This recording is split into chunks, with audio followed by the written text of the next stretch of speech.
నీ మీద వ్యాజ్యం వేసి గెలిచిన వాడు బతుకుతాడా? నిన్ను అవమానపరిచి మీసాలు తిప్పినోడు బతుకుతాడా?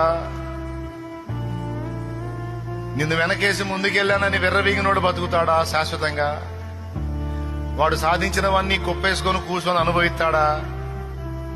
అది ఒట్టిదేగా.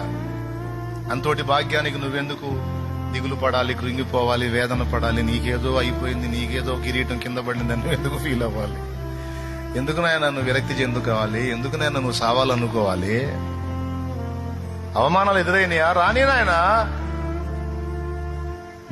అవమానాలు దేవుడిస్తే అయ్యే తాగు నాయనా. నీకు పాత్రలో ఏం పోశాడు?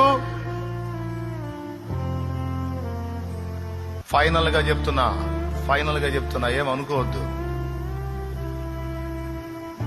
ఈ ప్రకృతిలో మనం కలిగి ఉన్నవి, మనం అనుభవిస్తున్నవన్నీ భ్రమ అని మర్చిపోవద్దు.